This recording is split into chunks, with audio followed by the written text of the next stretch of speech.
Imagine a frozen, desolate landscape, ripped apart by the ceaseless savagery of war. The air, thick with the stench of cordite and death, bites with a cold so profound it seems to reach into your very bones. It's January 26, 1945, 2:20 p.m., outside a shattered village named Holtzwihr in eastern France. The war in Europe, after years of unimaginable sacrifice, is nearing its brutal climax. Yet, on this particular afternoon, something utterly impossible was unfolding, something that defied all logic, all military science, and every human instinct for self-preservation. Through a chaotic curtain of smoke, snow, and the terrifying din of battle, the advance of an entire German company, numbering some 250 hardened elite mountain troops, was being systematically, terrifyingly brought to a halt. Not by a fortified line, not by a company of soldiers, but by a single, solitary American. He was perched precariously atop a burning tank destroyer, a vehicle that, at any moment, could erupt into a cataclysmic fireball. This was not a scene from an ancient legend or a fevered dream. This was the reality of Second Lieutenant Audie Murphy. These German soldiers were no ordinary infantry. They were the cream of the crop. The elite mountain troops of the 2nd Gebirgsjäger Division, veterans forged in the crucible of campaigns across Norway, Finland, and the unforgiving Eastern Front. They had been specially transferred for this offensive, considered among the Wehrmacht's most formidable units, accustomed to crushing resistance wherever they encountered it. Yet, here they were, stopped cold, paralyzed by the actions of what appeared to be little more than a boy, a slight figure who could barely have weighed 110 pounds. Behind their lines, 6 formidable German tanks, Panzer IVs and tank destroyers, vehicles that had scythed through Allied defenses across Europe, sat immobilized. Their commanders, trained in an iron doctrine of aggressive combined arms assault, were too stunned, too disbelieving, to press forward without the infantry support that was, before their very eyes, being methodically and ruthlessly cut down by one lone American. The tactical situation was unfathomable. According to Wehrmacht doctrine, such a stand was an absolute impossibility. One soldier holding a position against an entire reinforced combined arms assault. It simply couldn't happen. The mathematics of the battlefield were stark, merciless, and overwhelmingly against the Americans. 40 exhausted, frostbitten, and utterly demoralized American soldiers, clinging to a precarious defensive line, faced down 250 elite German mountain infantry, fresh and determined, backed by 6 powerful tanks. By every principle of military science, by every historical precedent, the American position should have been overrun, annihilated in mere minutes. But for one impossible, mind-bending hour, Second Lieutenant Audie Murphy didn't just hold the line. He shattered the rules of warfare. He carved his name into the annals of history not with a grand strategy, but with an unparalleled act of individual courage. A testament to the raw, unyielding power of the human spirit when pushed beyond all conceivable limits. The story of Audie Murphy, however, does not begin on a burning tank in a freezing French forest. It begins, as so many profound American tales do, in the sun-baked, dust-choked cotton fields of Hunt County, Texas. Born on June 20th, 1925, the 6th of 12 children to impoverished sharecroppers, Audie's childhood was a relentless battle against scarcity. It was a life defined not by toys or schoolyards, but by crushing poverty, gnawing hunger, and a premature burden of responsibility that would shape him into a man far beyond his years. His father, a man named Emmett Barry Murphy, was a phantom in Audie's young life, present only intermittently before abandoning the family entirely when Audie was a mere 12 years old. The weight of supporting his siblings fell heavily on his slender shoulders. He picked cotton, plowed fields, and took on any odd job he could find. This was not just child labor, it was a desperate daily grind for survival. Life was a constant negotiation with hunger. Every penny earned, every scrap of food acquired, was a victory against an ever-present enemy. Then, in 1941, the family suffered another devastating blow. His mother, Josie Belle Killian Murphy, already frail, succumbed to endocarditis and pneumonia. She was just 37. At 16, Audie, still legally a child, found himself the primary provider and protector for his younger siblings. His innocence, if any remained, was stripped away entirely. He became a father figure, a hunter, a provider, all while grappling with his own profound grief and the terrifying prospect of responsibility for an entire family. This brutal reality didn't just teach him to work hard. It taught him to be utterly self-reliant, to find solutions where none seemed to exist, and to accept the harshest realities of life and death. It was during these formative years that Audie developed his uncanny marksmanship, a skill that would later instill terror in German soldiers across 3 countries. It wasn't a hobby. It was a necessity. His neighbor, Monroe Hackney, once recalled young Murphy explaining his precision. "If I don't hit what I shoot at, my family doesn't eat tonight." This wasn't bravado. It was a stark, unvarnished truth. Each bullet, bought with precious, hard-earned money, was an investment in survival. Each miss meant empty stomachs, the very real threat of starvation. Under such crushing existential pressure, Murphy's shooter's eye evolved into something extraordinary. He could drop a running rabbit at 50 yards with a .22 rifle, a feat most grown men couldn't achieve with a more powerful weapon, let alone a cheap, often unreliable .22. This wasn't just about aiming. It was about focus, discipline, and an absolute understanding of the consequences of failure. This background of unrelenting hardship and profound personal loss forged in Audie Murphy a unique set of traits: an unshakable resolve, an almost preternatural calm under pressure, and a deep-seated, fierce protective instinct for those dependent on him. He learned to move silently through the woods, to read terrain like a book, and to shoot with a deadly accuracy born of desperation. These weren't military skills. They were survival skills, honed in the crucible of rural Texas poverty, and they would prove to be invaluable on the battlefields of Europe. His childhood wasn't just difficult. It was a grueling, unforgiving apprenticeship for the warrior he was destined to become, preparing him for a world where every decision could mean life or death. The cotton fields and sparse forests of Texas were his first training grounds, teaching him lessons far more profound than any drill sergeant ever could. When the bombs fell on Pearl Harbor in December 1941, igniting America's entry into World War II, Audie Murphy saw not just a call to arms, but a chance for his family to escape the suffocating grip of poverty. The military offered a steady paycheck, 3 square meals a day, and the invaluable ability to send money home to support his younger siblings.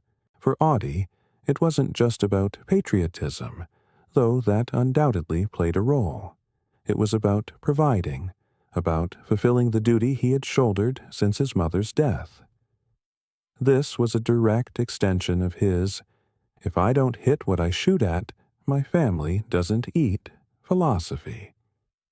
The military was a means to an end, a path to ensure his family's survival. But even joining proved to be an uphill battle for the undersized teenager. Standing a mere 5 feet 5 inches tall and weighing only 110 pounds, Audie was rejected by both the Marines and the Navy, deemed too small, too slight for the rigors of combat. He tried the Army paratroopers, but they also turned him away. Their stringent physical requirements were simply beyond his lean frame.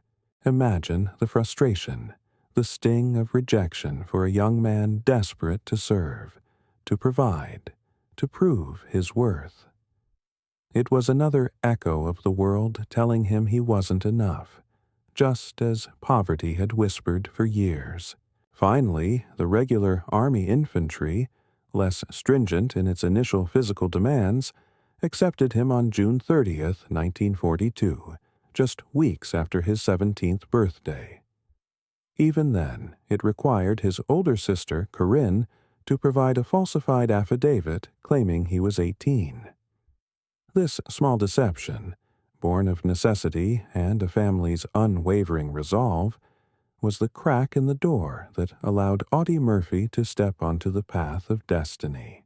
It was a testament to his determination, to his refusal to take no for an answer when the stakes were so incredibly high. Private First Class David "Mouse" McClure, who went through basic training with Murphy at Camp Walters, Texas, vividly recalled their first impressions. "We all thought he was a mascot at first," McClure mused. "This kid, who looked about 14 and weighed nothing." The drill sergeants, notorious for their brutality and relentless psychological pressure, rode him mercilessly, calling him "baby." They saw a physical weakness, a boy out of place amongst men. They tried to break him, as they did with all recruits, to strip away the civilian and build the soldier. But they overlooked something profound in Audie. Beneath the youthful facade, McClure noticed, there was something about his eyes. And then, on the rifle range, everything changed. When he was on the rifle range, those baby blue eyes went cold as winter. He never missed, not once. The transformation was instantaneous and absolute. The mockery ceased, replaced by a grudging respect, perhaps even a flicker of fear. This was not the timid baby. This was the hunter from Texas, for whom every shot still meant something fundamental, something deeply ingrained from years of shooting for supper. The cold precision, the unwavering focus, the absolute lack of hesitation. These were the hallmarks of a man who had already learned to master life and death long before he put on a uniform. Basic training merely provided him with a new rifle and new targets. The killer's eye had been honed in a far more unforgiving school. Murphy's transformation from a Texas farm boy to a truly lethal soldier was not immediate upon donning the uniform. It was forged in the brutal fires of combat, beginning with the Allied invasion of Sicily in July 1943. His unit, Company B, 15th Infantry Regiment, 3rd Infantry Division, landed at Licata as part of General Patton's 7th Army. It was here, in the sun-baked, rugged mountains of Sicily, amidst the chaos and violence of his first true battles, that Audie Murphy discovered a harrowing truth about himself, a truth that would haunt him for the rest of his life. He was exceptionally, unnervingly good at killing. His rural upbringing, once a source of hardship, now became an unexpected asset. The skills he had honed out of necessity, moving silently through terrain, utilizing every fold and shadow for concealment, shooting quickly and accurately under pressure, translated seamlessly into the deadly art of infantry combat. He possessed an innate understanding of the landscape, a hunter's instinct for stalking prey, and an almost spiritual connection to his rifle. These weren't taught in basic training, they were ingrained. Near Palermo, his unit found itself pinned down, caught in the lethal crosshairs of an enemy machine gun position.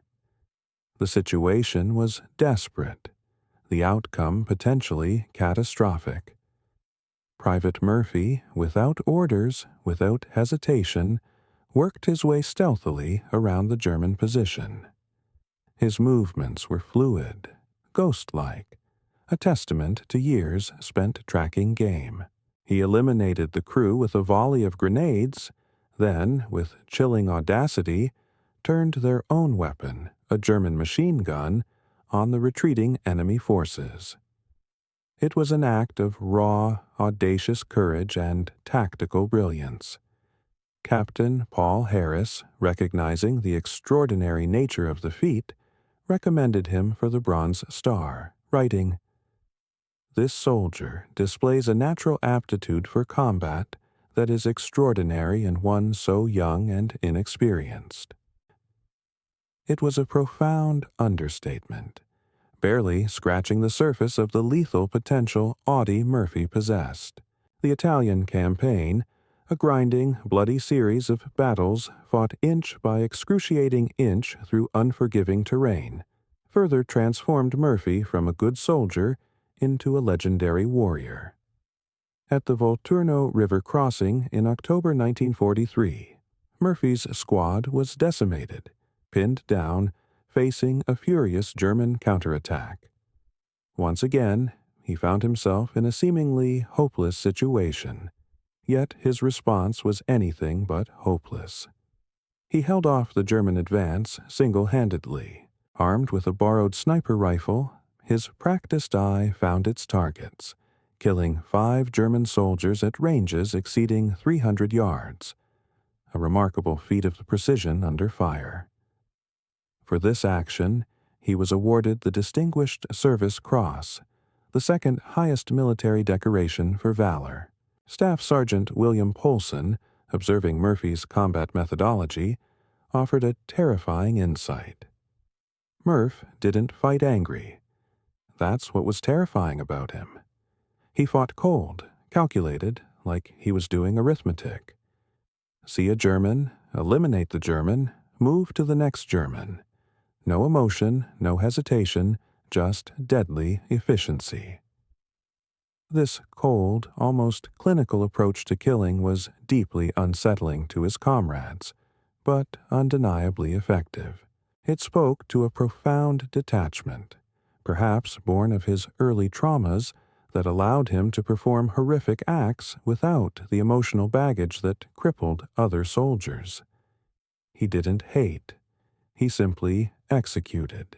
At Anzio, that blood-soaked beachhead Churchill famously dubbed the Wildcat, Murphy earned his first Silver Star. The Allies were clinging precariously to the beachhead, facing relentless German assaults. In one such engagement, a German tank threatened to break through the American lines. Murphy, armed with a bazooka, a weapon designed for anti-tank warfare but notoriously dangerous at close quarters, destroyed the tank at point-blank range. It was another act of audacious, almost suicidal bravery that saved lives and bolstered the crumbling defenses. By the time of the Allied invasion of southern France in August 1944, Murphy had survived Sicily, Salerno, Anzio, and the liberation of Rome. He had been wounded twice, decorated multiple times, and had developed a fearsome reputation among both American and German soldiers as a force to be reckoned with. He was no longer the fresh-faced recruit. He was a hardened, battle-scarred veteran, still impossibly young, but with the wisdom and cold determination of a seasoned killer. The war had taken much from him, but it had also revealed an extraordinary, almost terrifying capacity for survival and combat. During the relentless drive through southern France, the crucible of battle continued to mold and harden Audie Murphy. Near Montélimar, his platoon was ambushed, and his lieutenant was killed, leaving the unit leaderless and vulnerable. Sergeant Murphy, only 19 years old, immediately assumed command. With just 18 men, he organized a desperate defense against a German company of over 100, holding a critical crossroads for 2 agonizing hours. Through sheer force of will and a relentless, focused combat style, he personally accounted for 15 enemy dead. His leadership under fire was so exceptional, so utterly beyond expectation, that it earned him a battlefield commission to second lieutenant on October 14, 1944. This was a rare honor, signifying extraordinary courage and proven leadership in the most dire circumstances. By January 1945, as Company B approached the Colmar Pocket, Murphy was far from the baby-faced recruit who had joined the Army in 1942. Combat had aged him beyond his 19 years, etching lines of experience and sorrow onto a face that should still have been smooth with youth. He had witnessed the horrifying attrition of war, seen most of his original companions killed or wounded. He had personally killed over 100 enemy soldiers, a number that weighed heavily on his soul, even as he continued to perform his duty with chilling efficiency. The emotional and psychological toll was immense, but in the heat of battle, it manifested as an unwavering focus. The Colmar Pocket itself represented everything horrific about winter warfare. It was an 850-square-mile German bridgehead west of the Rhine River, the last piece of French soil the Wehrmacht controlled. Hitler, in one of his increasingly desperate and fanatical directives, had ordered it held at all costs. The Germans had reinforced it with some of their best remaining units, including the elite 2nd Mountain Division, soldiers specially trained for brutal winter combat in places like Norway.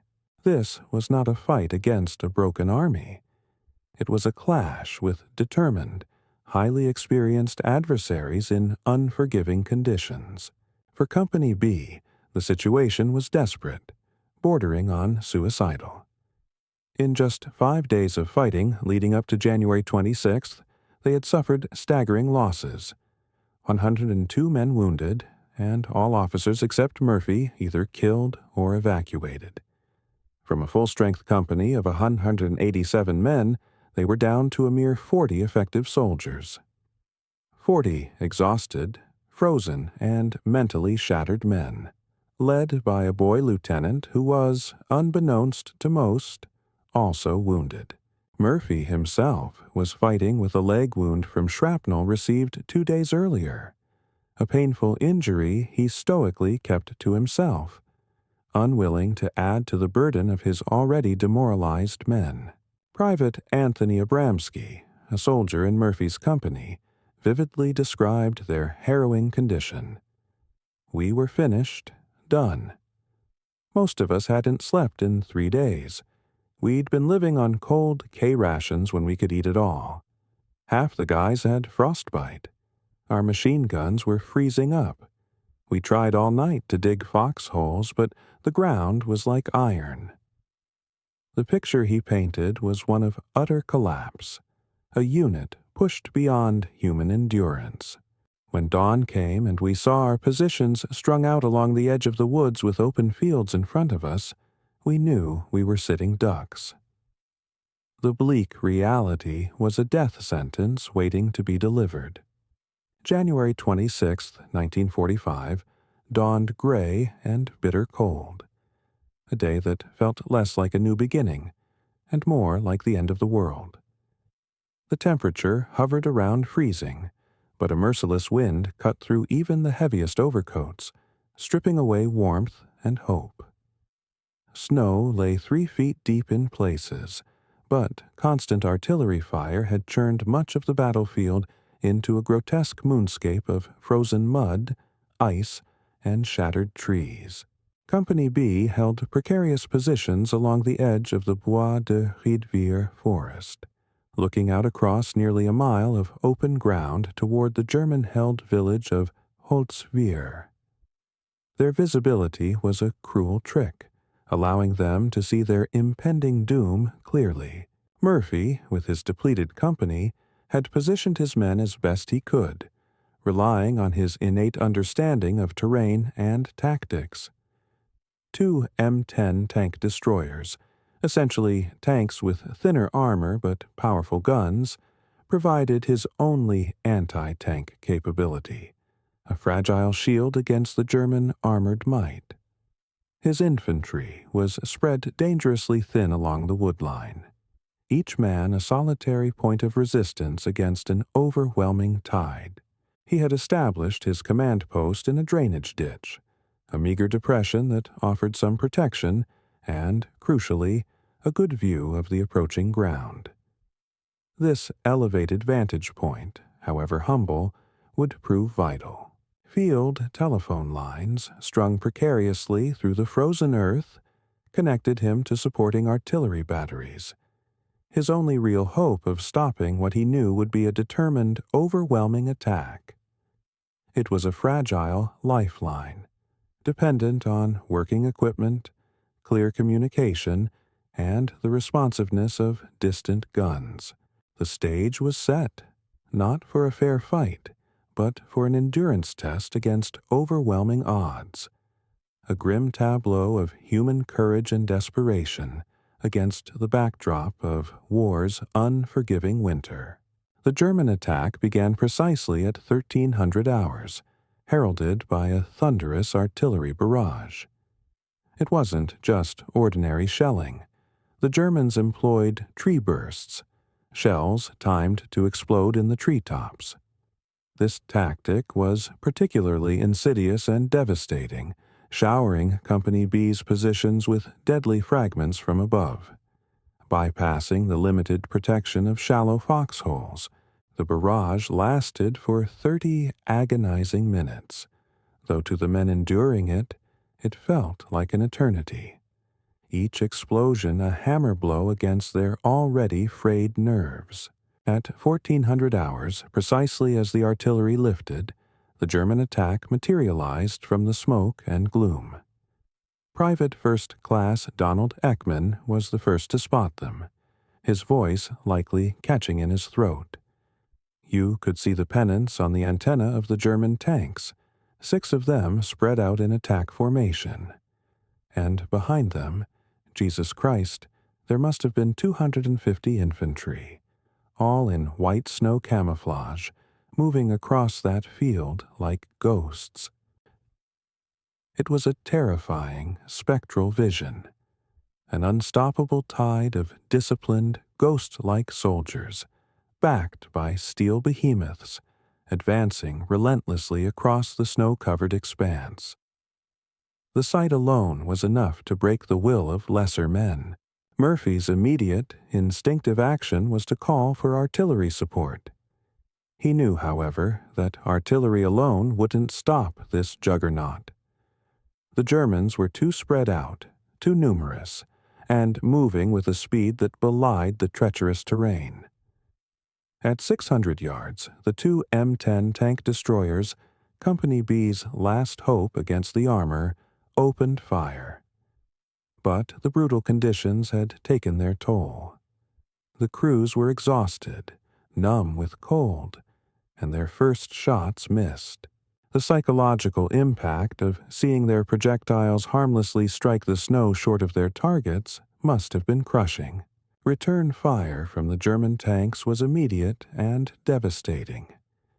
An 80 mm shell, notorious for its raw destructive power, struck the rear M10 squarely in its turret. The tank destroyer erupted in a geyser of flame and smoke, its crew scrambling out and running desperately for the relative safety of the woods, their mission aborted. the forward M10, attempting a desperate maneuver to find a better firing position, slid sideways into a drainage ditch, its tracks unable to find purchase on the frozen, icy ground. Immobilized and vulnerable, its crew too abandoned it and retreated. At approximately 14:20 hours, just 20 minutes into the main German assault, both American tank destroyers were out of action. German infantry were now closing to within 200 yards, their white camouflage making them difficult to track against the snow, their numbers overwhelming. It was at this precise, desperate moment that Audie Murphy made the decision that would forever cement his place in history and earn him the Medal of Honor. He gave the order to his remaining men: fall back to prepared positions deeper in the woods, consolidate, and continue the fight. But Murphy himself didn't retreat. He stood his ground.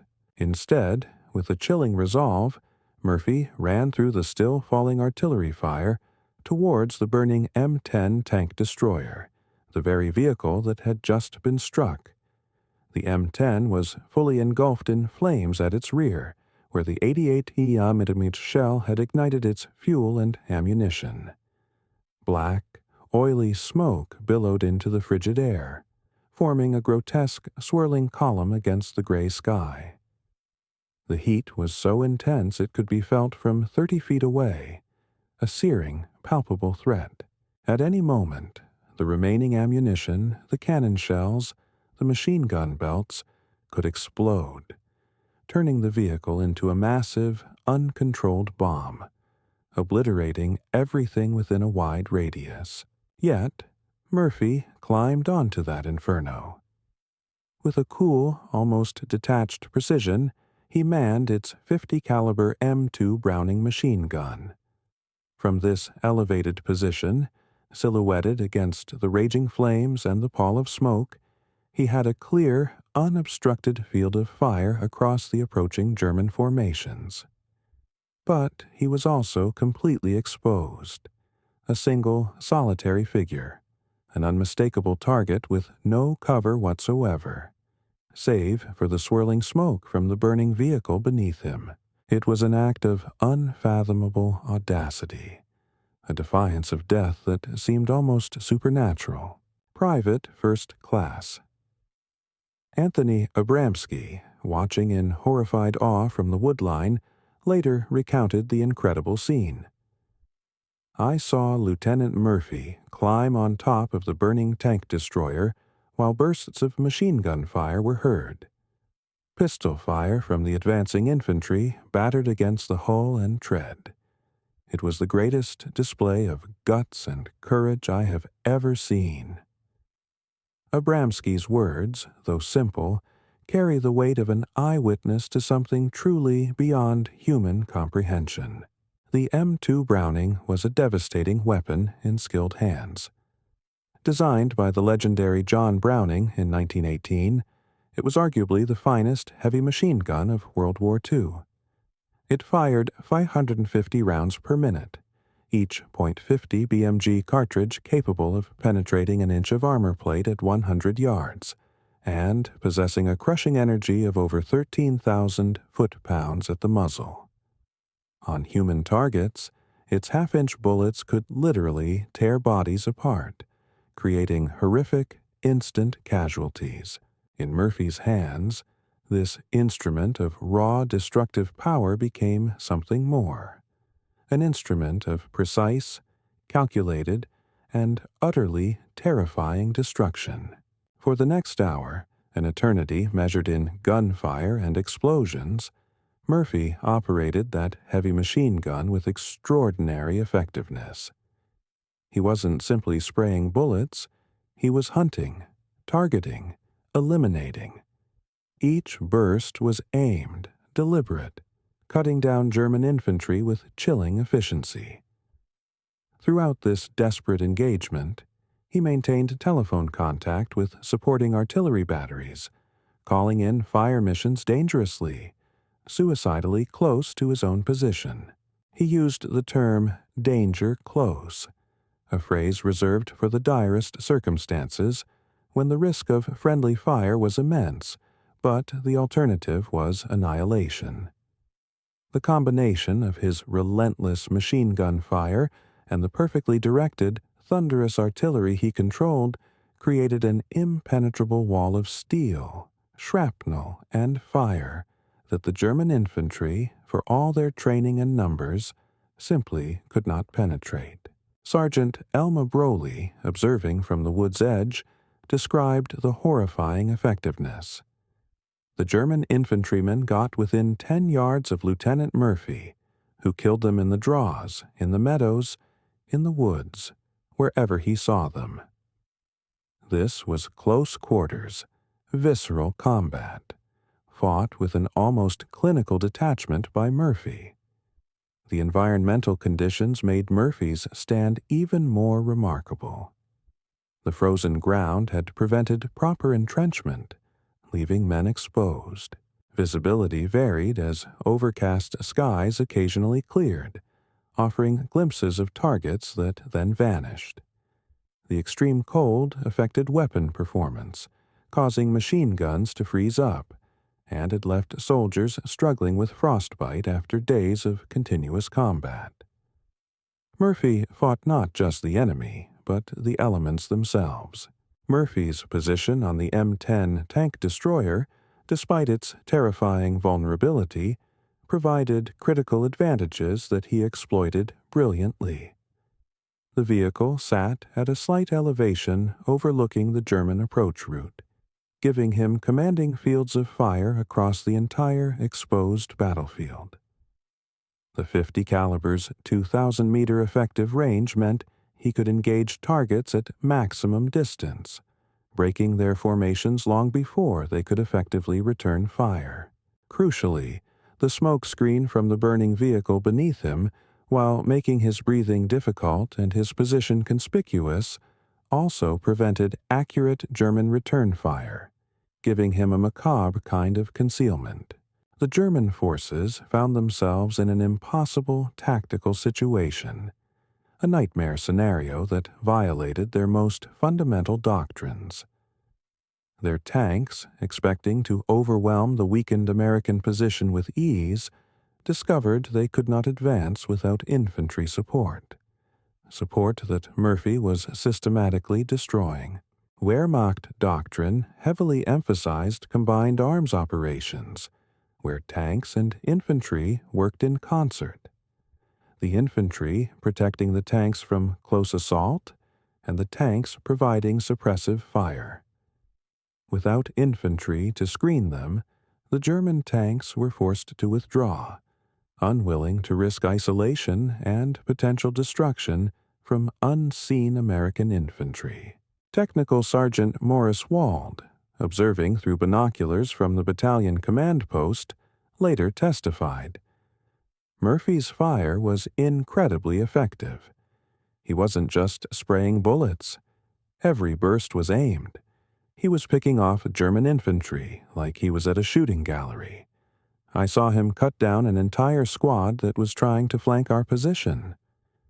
It was a level of lethal precision that seemed superhuman.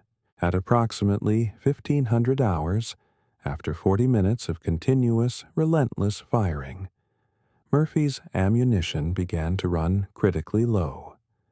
The barrel of the 50 caliber, glowing red from sustained heat, bore testament to the sheer volume of fire he had put down. The burning tank destroyer beneath him, a monument to his defiance, was settling into the ground as its tracks and road wheels melted, threatening to collapse. German infantry, seeing the lull in fire, had worked their way to within 10 yards of his position, their desperation driving them forward. Private Charles Owen recalled the terrifying shift. "We could hear the lieutenant's 50 starting to slow down. He was running out of ammo. Some of the Germans must have figured it out too because they started rushing forward." Murphy, ever resourceful, grabbed his carbine, a lighter, less powerful weapon, and began picking off the closest Germans with that. But it was a delaying action, a final, desperate gesture against an overwhelming tide. At approximately 1510 hours, with his carbine ammunition nearly exhausted and German infantry closing to within 10 yards, Audie Murphy made the most desperate, audacious call of the entire battle. He ordered the artillery to fire directly on his own position. Lieutenant Walter Weiss Fenning, the forward observer, initially refused, aghast, knowing such an order would mean certain death for Murphy. It was a direct violation of protocol, an act of self-sacrifice so profound it seemed insane. But Murphy insisted, his voice unwavering, devoid of fear. "I'm giving you a direct order. Fire on my position now." The first shells landed within 50 yards of the burning tank destroyer, dangerously close, creating concussive blasts that shook the ground. The explosions threw frozen earth and deadly shrapnel in all directions, ripping apart German infantry caught in the open.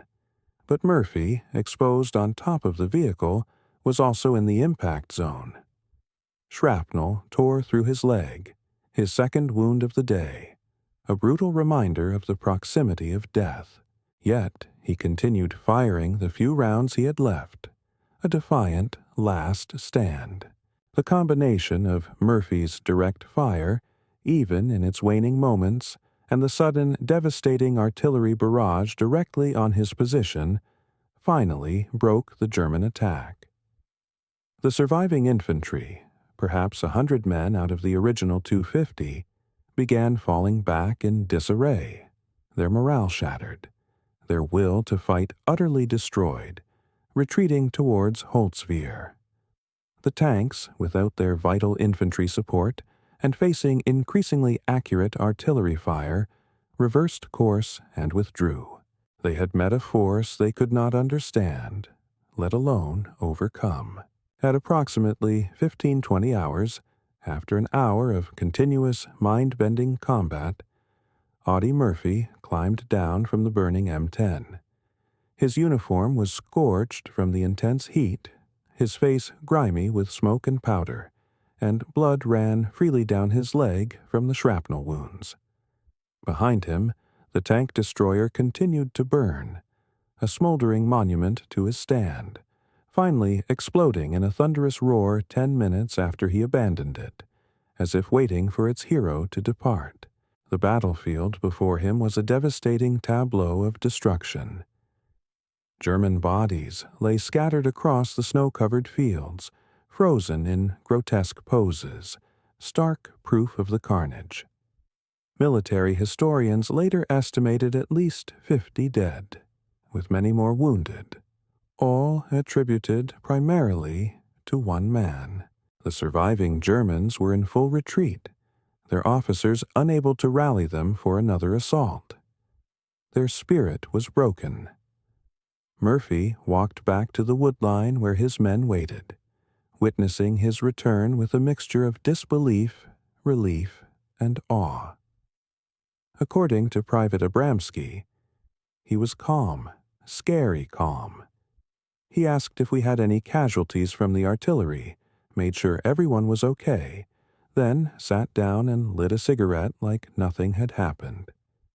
His hands weren't even shaking. It was the ultimate display of composure, after enduring an ordeal that would have driven most men to madness. He was still the cold, calculated warrior, but beneath that exterior, the invisible wounds of war were already beginning to fester. Perhaps one of the most striking, and indeed telling, aspects of the historical documentation surrounding this extraordinary incident is the near-complete absence of German first-hand accounts.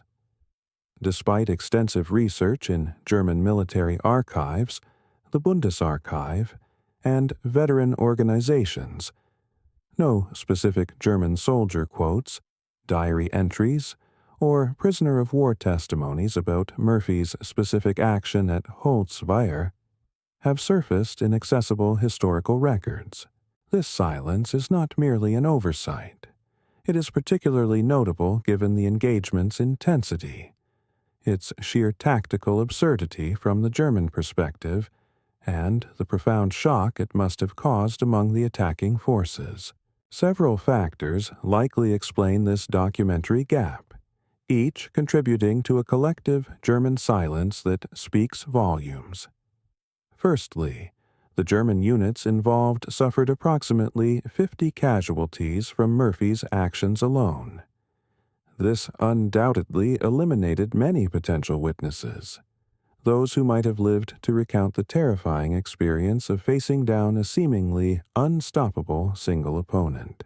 The sheer lethality of Murphy's stand meant that many who observed it directly did not survive to tell the tale. Secondly, Wehrmacht division-level records from this period were often destroyed in the war's final chaotic months. As the Allied forces closed in, German units often incinerated sensitive documents to prevent them from falling into enemy hands. This systematic destruction, born of military necessity, unfortunately erased many vital historical details, including specific accounts of tactical engagements. Thirdly, the rapid German withdrawal following the failed attack, described in American records as having been disheartened by their lack of progress, suggests a demoralized force. Units that have suffered a humiliating tactical defeat, especially one so inexplicable and against such overwhelming odds, are unlikely to meticulously document their failure. There is a psychological propensity to suppress or downplay events that shatter one's self-image or military doctrine. For these elite mountain troops, who prided themselves on their prowess, being stopped by a lone American soldier was not just a tactical defeat. It was a profound blow to their professional pride and warrior identity. It was easier, perhaps, to simply not speak of it, to let the silence engulf the memory of such an improbable reversal. The German units involved, however, have been identified through operational records. The 2nd Mountain Division provided the primary infantry force, supported by elements of the 708th Volksgrenadier Division and the 285th Assault Gun Battalion. These were not conscripts or raw recruits. These were elite formations. The mountain troops, in particular, were seasoned veterans with extensive combat experience across multiple fronts, making their failure against a single defender all the more shocking to German tactical expectations. They had never encountered anything like it. The 2nd Mountain Division's War Diary entry for January 26th is chillingly terse, a masterpiece of understatement. Attack on American positions near Holzwihr repulsed with heavy casualties, enemy resistance heavier than expected. This laconic entry belies the utter chaos, the disbelief, and the terror that must have been happening among the German ranks. Elite mountain troops who had fought in Norway, Finland, and the brutal Eastern Front, who had faced down Russians and British, had never encountered anything like this. A single soldier who seemed immune to fear, immune to fatigue, and immune to the basic human instinct for self-preservation. He was an anomaly, a statistical impossibility, a nightmare brought to life. Post-war German military analysis, in an attempt to understand and learn from such inexplicable events, included the battle in their study. Verteidigung gegen Übermacht, Defense Against Superior Forces, published in 1965. The analysis identified several critical factors that contributed to their defeat. Overconfidence based on overwhelming numerical superiority, tactical inflexibility when their initial assault was stopped, and the critical failure of combined arms, where tanks and infantry failed to coordinate effectively under pressure. What they couldn't articulate, however, was the X factor. Audie Murphy. The German forces never attempted another attack on Company B's position. That night, under cover of darkness, they withdrew from the sector entirely. Elite mountain troops, specifically brought from Norway for this offensive because of their fighting capabilities, soldiers who had never retreated in 4 years of war, withdrew without orders from their corps commander. The psychological impact of being stopped by a single American soldier was, in many ways, more devastating than the physical casualties. It had broken their spirit, shattering their perception of American fighting capabilities and their own invincibility. Murphy's stand at Holtzwihr had consequences far beyond the immediate tactical victory. The successful defense enabled the 3rd Infantry Division to maintain its hold on the critical Bois de Riedwehr forest, which dominated the approaches to Holtzwihr village. The German failure to break through meant the Colmar Pocket's days were numbered. The crucial ground was held, preventing a German breakthrough that could have prolonged the campaign and cost countless more lives. Holtzwihr itself fell to the 30th Infantry Regiment the following day, January 27, 1945, a testament to the morale shift Murphy's actions inspired. Within weeks, the entire German bridgehead west of the Rhine had been eliminated, removing 50,000 German troops from the war and freeing Allied forces for the final decisive assault into Germany. The engagement at Holtzwihr demonstrated unequivocally that even elite German formations could no longer overcome determined American resistance, regardless of numerical superiority. It was a turning point, a psychological blow to the German war machine. General Jean de Lattre de Tassigny, commander of the French First Army, a man who understood the profound strategic implications of such actions, recognized the immense importance of Murphy's stand. He declared, "The defense of the Holtzwihr approaches by the American 3rd Division, particularly the extraordinary action of Lieutenant Murphy, broke the back of German resistance in Alsace." High praise indeed from a seasoned, decorated general. The tactical lessons from Murphy's stand, particularly the devastating effectiveness of combined artillery and automatic weapons fire in defense, influenced American tactical doctrine for the remainder of the European campaign. His actions became a textbook example of leveraging limited resources with maximum bravery. French recognition of Murphy's incredible bravery came in 2000 when the 3rd Infantry Division was granted the right to wear the French Croix de Guerre. A memorial was erected at the battle site, ensuring that French citizens would forever remember the young American who helped liberate their homeland, a place where a lone soldier defied an army.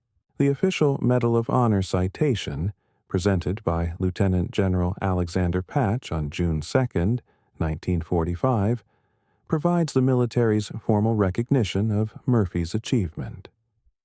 The language of such citations is typically understated, devoid of hyperbole, yet even it struggles to capture the extraordinary nature of Murphy's action. It reads, in part, "He was alone and exposed to German fire from 3 sides, but his deadly fire killed dozens of Germans and caused their infantry attack to waver.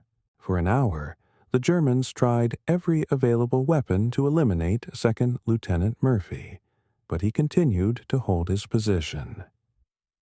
This dry, factual account merely hints at the raw, terrifying reality of that day. The award ceremony near Salzburg, Austria, was a moment of profound significance, bringing together surviving members of the 3rd Infantry Division to witness their comrade receive the nation's highest military honor. Brigadier General Ralph B. Lovett and Lieutenant Colonel Howlett D. Edson, the officers who had recommended Murphy for the medal, emphasized that Murphy's action had saved Company B from certain destruction, and, in doing so, enabled the division to hold critical terrain, a domino effect that impacted the entire campaign. Yet, despite the accolades, Murphy's reluctance to view his actions as heroic remained consistent throughout his life. When asked why he had climbed onto the burning tank destroyer, his response was characteristically direct, devoid of self-aggrandizement. "They were killing my friends." He added with a profound humility, "It was not a heroic act. I figured if one man could do the job, why risk the lives of others?" This statement, perhaps more than any medal or citation, reveals the true essence of Audie Murphy's heroism. Not a thirst for glory, but a deep, unwavering loyalty and protective instinct for his comrades. He was driven by something primal, something deeply human, a willingness to sacrifice himself for the sake of those he loved. Audie Murphy's post-war struggle with what was then vaguely called battle fatigue, now widely recognized as post-traumatic stress disorder, PTSD, makes his story particularly relevant to our modern understanding of combat's profound psychological toll. The man who had faced down an army without flinching found himself battling unseen demons, a war within his own mind that proved as relentless and unforgiving as any battlefield. He suffered from chronic insomnia, his nights plagued by recurring nightmares that replayed the horrors of combat with terrifying vividness. Hypervigilance, a constant state of heightened alertness, made normal life almost impossible. He slept with a loaded pistol under his pillow, a warrior still on guard against phantom enemies. Eventually, he found himself unable to tolerate darkness, which conjured memories of night patrols and hidden threats. He moved to sleeping in his garage with all the lights on, seeking a manufactured daylight to stave off the encroaching shadows of his own mind. "I remember the experience as if I do a nightmare," Murphy wrote chillingly about his combat experiences. "A demon seemed to have entered my body." His words are a stark, honest portrayal of the psychological wounds that never healed. His first marriage, to Wanda Hendricks, lasted only 16 months, ultimately destroyed by the unpredictable and violent episodes of his PTSD. Hendricks later described a man fractured. He was two people. During the day he could be charming, funny, generous, but at night he became someone else. He'd patrol the house with a loaded gun. He'd sleep in the garage with the lights on because darkness reminded him of night patrols. The juxtaposition of the decorated war hero and the tormented man behind closed doors was stark and heartbreaking. Despite his own profound struggles, Murphy became an early, courageous advocate for veterans suffering from combat-related psychological injuries.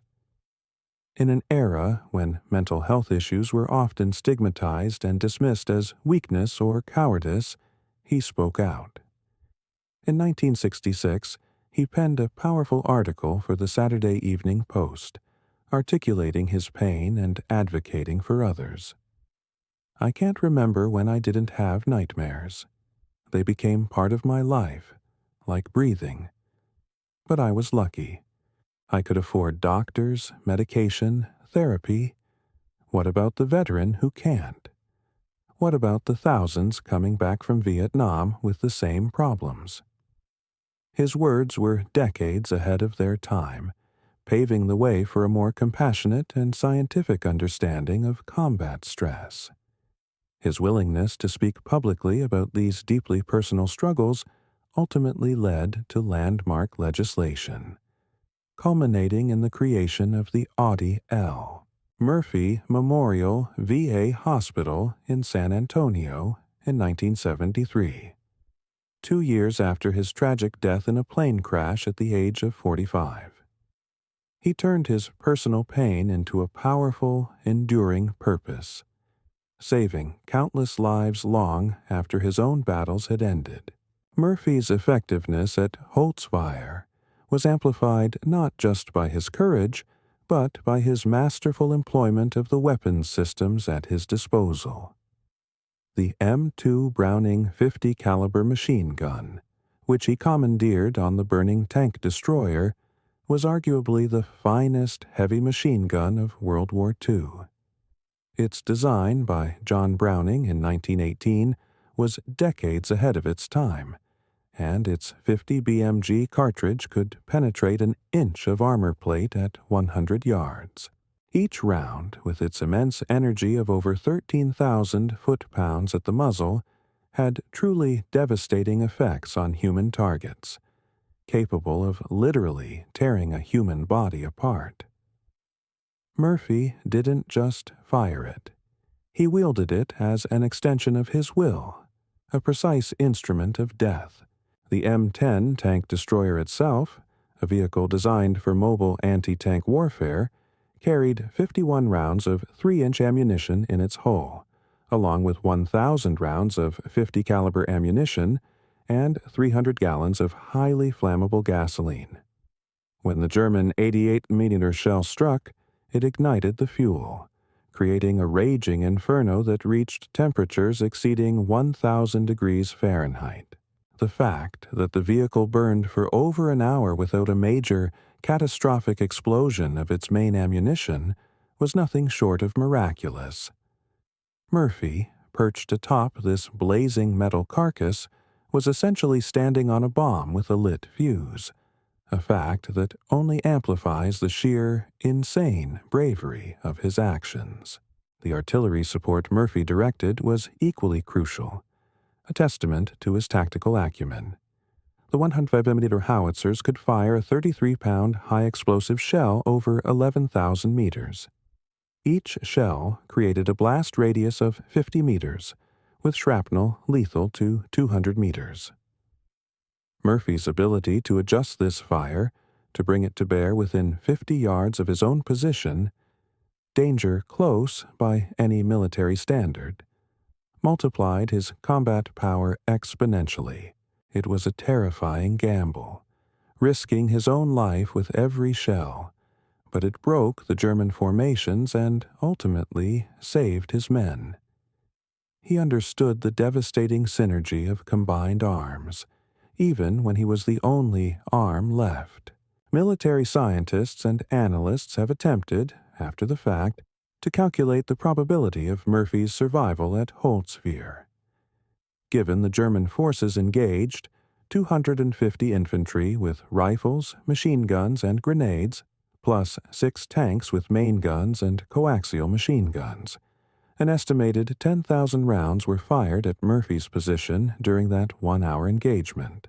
Even assuming poor marksmanship from the Germans due to range, smoke, and Murphy's dynamic exposed position, statistical models suggest Murphy should have been hit 15 to 20 times. His survival was, statistically speaking, an impossibility, defying all odds, a testament not just to luck, but to an almost supernatural ability to avoid death. The physical demands of operating the M2 Browning under these conditions were extreme, bordering on superhuman. The weapon itself weighs 84 pounds and has a violent, punishing recoil. Murphy had to maintain his balance on the burning, unstable vehicle, absorbing the weapon's recoil with every burst, all while being shot at from 3 directions. The acrid smoke from the burning vehicle would have made breathing difficult, choking his lungs and obscuring his vision, making accurate aiming an even greater challenge. It was a ballet of death, performed under the most extreme conditions imaginable, by a man whose slight frame belied his immense strength and endurance. Military historians and psychologists have long debated what made Audie Murphy capable of such extraordinary combat performance. Was it his impoverished background that taught him survival at any cost, imbuing him with a primal, unyielding will to live? Was it his extensive hunting experience, which normalized the act of killing and honed his instincts for tracking and target acquisition?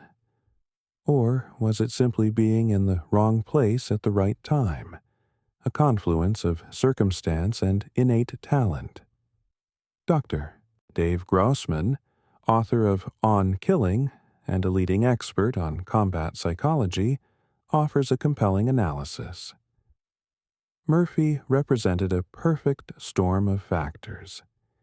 He had the technical skills from hunting, the motivation from poverty, the emotional detachment from early trauma, and, most importantly, a protective instinct toward his men that overrode self-preservation.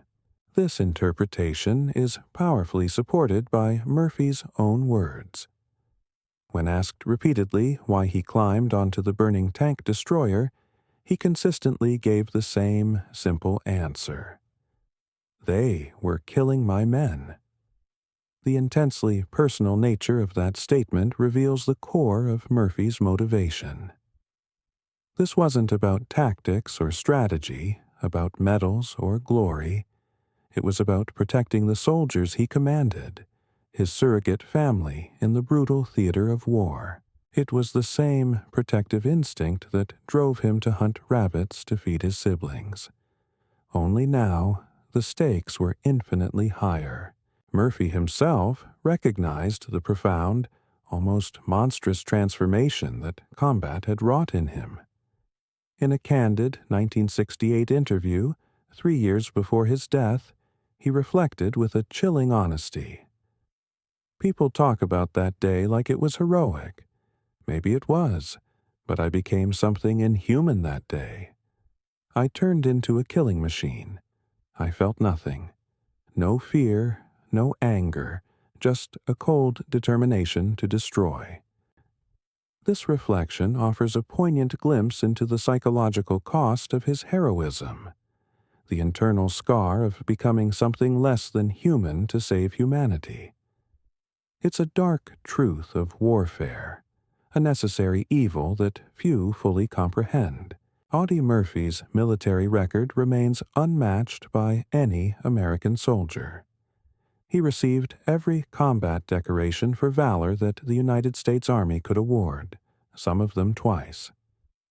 His 33 decorations included the Medal of Honor, the Distinguished Service Cross, 2 Silver Stars, the Legion of Merit, 2 Bronze Stars, and 3 Purple Hearts, plus 5 decorations from France and Belgium, including the French Legion of Honor. It's a staggering list, a testament to a life lived constantly on the knife edge of death. But Murphy's true legacy, the one that transcends the glittering array of medals, lies beyond mere valor. His advocacy for veterans' mental health was decades ahead of its time, a pioneering effort in an era of ignorance and stigma. The Audie L. Murphy Memorial VA Hospital stands as a tangible testament to his vision, specializing in treating PTSD and other combat-related psychological injuries, offering solace and healing to those who followed in his footsteps. His candid autobiography, To Hell and Back, provided a raw, unflinching look at combat and its aftermath, helping thousands of veterans realize they were not alone in their struggles. He gave voice to the voiceless, dignity to the traumatized. Murphy's story has become deeply embedded in American military culture, an enduring legend taught to every new generation of soldiers. The U.S. Army Infantry School uses his action at Holtzwihr as a case study in defensive operations, leadership under fire, and the seamless integration of supporting arms. The Audie Murphy Club, a prestigious organization, recognizes exceptional non-commissioned officers, NCOs, who demonstrate leadership qualities similar to Murphy's: selfless devotion, courage, and a deep concern for their soldiers. Master Sergeant Ronald Johnson, president of the Fort Hood Audie Murphy Club chapter, eloquently explains the continuing relevance. Every generation of soldiers needs heroes, examples of what's possible when ordinary people face extraordinary circumstances. Murphy shows our soldiers that you don't have to be 6 feet tall or come from a military family to be a warrior. You just have to care more about your buddies than yourself. It's a powerful message, distilled to its purest form. Military professionals often debate whether Murphy's stand could be replicated in modern warfare. Technology has fundamentally changed combat, creating a transparent battlefield where satellites, drones, and precision munitions seem to render individual heroics impossible. The age of the lone warrior against an army feels anachronistic. Yet, recent conflicts suggest otherwise. In Afghanistan and Iraq, American forces repeatedly witnessed individual soldiers performing extraordinary acts reminiscent of Murphy's. Staff Sergeant David Balavia's house-to-house fighting in Fallujah, Sergeant First Class Paul Smith's machine gun stand in Baghdad.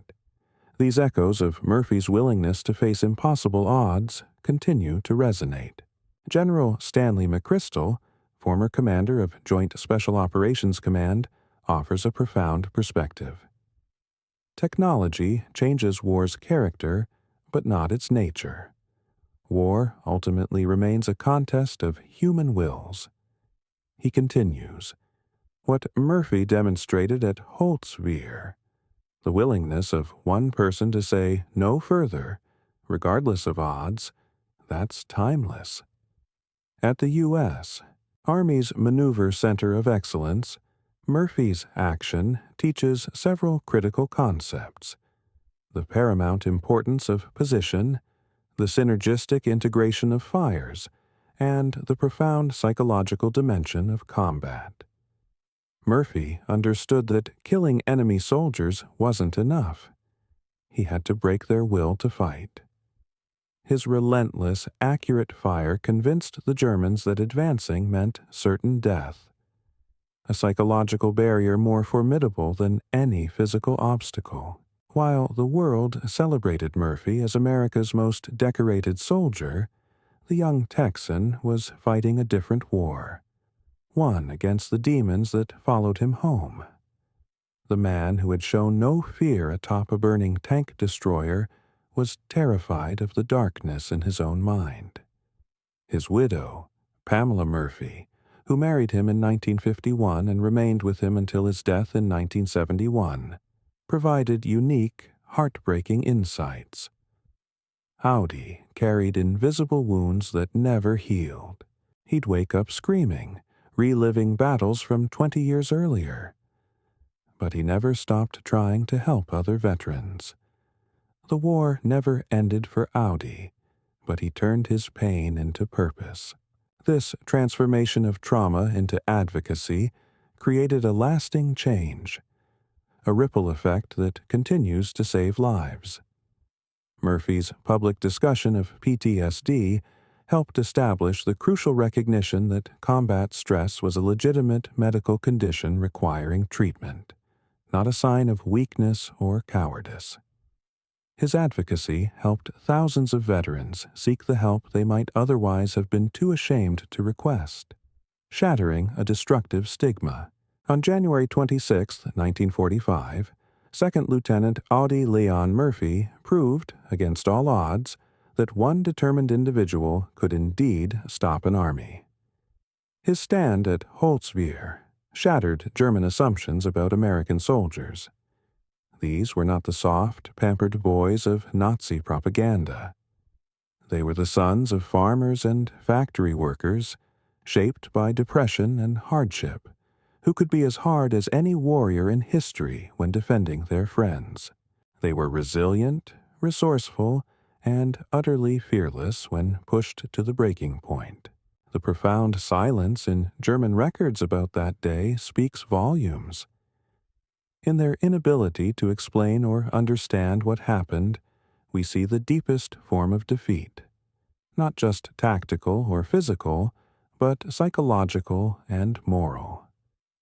They had met someone who was simply better at war than they were, someone who defied their logic and their expectations. And that recognition broke something fundamental in their warrior identity, shaking their very foundation of a belief in their own supremacy. Today, the field outside Holzwihr is peaceful farmland once again. The scars of battle have healed, the shell craters filled in, the blood washed away by decades of rain and snow. But on January 26th each year, a small solemn ceremony is held at the memorial marking Murphy's stand. French citizens, American veterans, and occasionally even elderly Germans gather to remember the day one American soldier proved that courage has no limits, that heroism can bloom in the most desolate of landscapes. Murphy's story reminds us that heroism isn't about being fearless. By his own admission, Murphy was terrified by the demons that haunted him after the war. True heroism is about acting despite that fear, about stepping forward when others depend on you, about making a stand when retreat would be easier, more logical, safer. It's about becoming, for one crucial moment, larger than yourself, transcending human limitations through an act of sheer will. In the end, that's why the Germans were so utterly shocked when one American soldier held off 250 Germans for over an hour alone. They had encountered something that military science couldn't explain, that tactical doctrine couldn't counter, that overwhelming force couldn't overcome. The unconquerable human spirit, embodied in a 110-pound Texan who would rather die than let his friends be killed. His stand at Holzwihr remains an eternal testimony that one person, at the right place and the right time, with the right motivation, can indeed change everything. The boy who hunted rabbits to feed his family became the man who stopped an army to save his friends. In war, as in life, that transformation from the ordinary to the extraordinary remains the most shocking and inspiring truth of all.